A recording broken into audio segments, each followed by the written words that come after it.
Hello once again, YouTube and audience and Magic players. Tonight I'm going to be opening a Return to Ravnica 15 card booster pack. So with that being said, let's go ahead and open it. Sometimes it says 15 cards, but really 14 could be the number because of promo cards. So I think that's all of them. Yep, that's all of them. So all of these will have the Ravnica symbol somewhere on the right middle. So here we go with the commons first.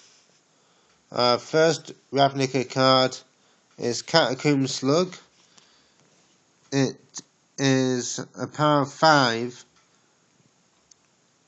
to cast, 1 swamp and 4 other.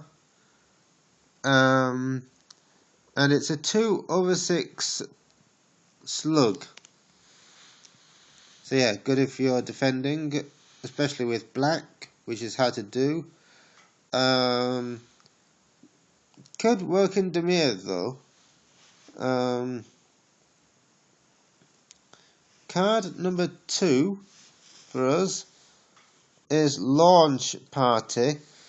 That casts for 4. It's 1 less than Catacomb Slug. But Launch Party is an instant. So remember, you can play that in your opponent's turn. And as an additional cost to Launch Party, sacrifice a creature. Destroy target creature, its controller loses 2 life. That's an interesting instant. I never thought I'd use 2 eyes in the same sentence, but there you go. Okay, card number 3 is Rootborn Defenses from the white bit of Ravnica. It's another instant, but this time for 3. 2 of anything and 1 plains.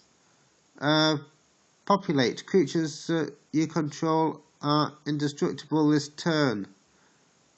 And to populate, put a token onto the battlefield that's a copy of a creature token you control. Damage and effects that say don't destroy indestructible creatures. I hope that makes sense. So our next card is Urban Burgeoning. It's green and it just costs a forest. And, ladies and gentlemen, it's an enchantment of an aura. It enchants a land. Enchanted land has untapped this land during each other player's untap step. So methinks this set the way for Voyaging Satire. It has a certain resemblance to it. And the card that gets us a third of the way there is Sluiceway Scorpion. Sluiceway Scorpion is 1 forest, 1 swamp and 2 other to cast, so that's 4 in total. It's got Death Touch, and it's a 2/2 Scorpion. And it's got Scavenge for 1 mana less. Exile this card from your graveyard. Put a number of 1/1 counters equal to this card's power on target creature, and scavenge only as a sorcery. So I hope that made it pretty clear. So our sixth card is a Grim Roostabout, which is 2 to cast, 1 swamp, 1 of anything else, and we can unleash it. You may have this creature enter the battlefield with a +1/+1 counter on it. It can block as long as it has a +1/+1 counter on it. It also has regenerate for the same casting cost, 1 and a swamp. So with unleash, if you unleash it from your hand, it automatically becomes a 2/2 creature for a low summoning cost, which I think is awesome. Okay, so card number 7 is Towering Indrink. It's a level 4 creature.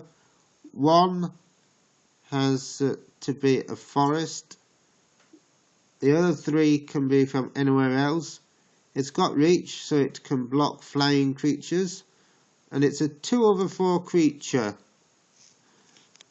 It's got some italic writing, but I just ignore that. Card number 8 is one of my favourites called Runewing. It's got flying. As you can see, it's one sort of bird.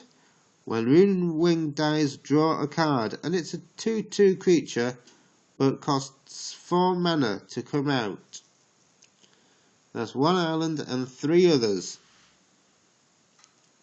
Our 8th card tonight is Sunspire Griffin. 3 to cast, and it has flying, and for that 3 mana you get a 2/3 creature. Enough said. I think this is card number 9 or 10. It's Oak Street Innkeeper for 3. 1 forest and 2 other. It's an elf creature, very good for an elf deck, which I was thinking of running once, but I ran out of elves. As long as it's not your turn, tapped creatures you control have hexproof. So that's quite good for a 1/2 creature. Okay, so this may be our 10th or 11th card. I've really lost count. Call of the Conclave. It is a Selesnya sorcery. If you're unsure about the guilds, please check out my post at wargamesupplies.co.uk. It has all the guilds in Magic the Gathering. But that's 1 plain and 1 forest. It's a sorcery, so you can only cast it in your turn. Put a 3/3 green center token, creature token, onto the battlefield. There's one quick way to get a centaur out. And we've got 5 to go, so that was card 10. Card 11 is Brush Strider for 2. It's 2 to cast for a 3/1 creature with vigilance. So if you want a vigilant deck, there you go, there's 1 creature. Our 12th card tonight is Blood Crypt. Brilliant for Radkos deck, which I can see in the background there. Once it comes in under your control. Tap, add a swamp or a mountain to your mana pool. As Blood Crypt enters the battlefield, you may pay 2 life. If you don't, Blood Crypt enters the battlefield tapped. So it's a catch-22 if you want to pay the 2 life to bring it in normally. Otherwise, it enters like all the guild gates, tapped.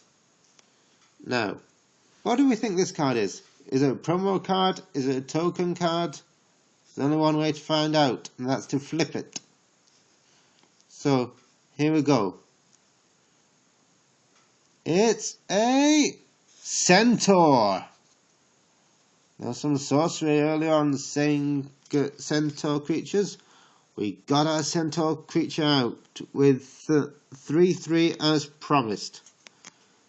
Our penultimate card is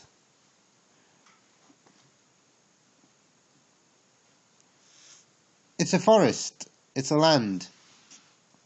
No big deal. There's 5 of these bad boys in Ravnica to collect. And our 15th card. The card that we've all been waiting for from Return to Ravnica is Assassin Strike in foil. That's right, Jonathan. If you're the magpie you claim to be, maybe this is one for your shiny deck. Assassin Strike is 6 to cast, 2 swamp and 4 from anywhere else. Destroy target creature, its controller discards a card. And it's a sorcery card, so you can only play it in your turn. And thus concludes our 15 cards. Best card of the night was Assassin Strike in foil. These are much sought after than regular cards. So I end this by saying good luck, God bless, and good night from the Rocket Pit.